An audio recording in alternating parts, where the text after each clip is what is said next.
اور وینزویلا کی صدارت کون کرے گا، یہ بڑا اہم سوال ہے۔ امریکی حملے نے کئی سوالات کھڑے کیے ہیں۔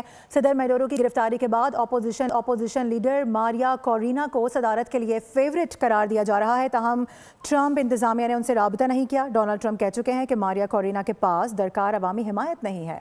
امریکی حملے اور صدر میڈورو کی گرفتاری کے بعد وینزویلا کی سیاست میں نیا موڑ آ گیا۔ صدر ڈونلڈ ٹرمپ کی جانب سے وینزویلا کی اپوزیشن لیڈر ماریا کورینا ماچاڈو سے رابطہ نہ کرنے کا اعلان کیا گیا ہے۔ امریکی صدر ڈونلڈ ٹرمپ کی نیوز کانفرنس میں حیران کن باتیں سامنے آئیں۔ وینزویلا کے سیاسی مستقبل سے متعلق صدر ٹرمپ سے سوال ہوا کہ کیا اب وینزویلا کی صدارت کے لیے ماریا کورینا کے بارے میں سوچا جائے گا، جس کا جواب صدر ٹرمپ نے نہ میں دیا۔ ان کا کہنا تھا ماچاڈو کے لیے لیڈر بننا بہت مشکل ہوگا۔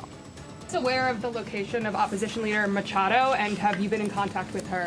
No, we haven't. No, we haven't. Oh, I think it would be very tough for her to be the leader. She doesn't have the support within, or the respect within the country. She's a very nice woman, but she doesn't have the respect to be the یہ بیان میچاڈو کے لیے یقیناً ایک بڑا جھٹکا ثابت ہوگا، کیونکہ چند گھنٹے قبل ہی انہوں نے سوشل میڈیا پر ایک خط شائع کیا تھا جس میں کہا گیا تھا کہ آزادی کا وقت آ چکا ہے، جبکہ وہ اسرائیل کو تسلیم کرنے اور مقبوضہ بیت المقدس میں وینزویلا کا سفارت خانہ قائم کرنے سے متعلق بھی بیانات دے چکی ہیں۔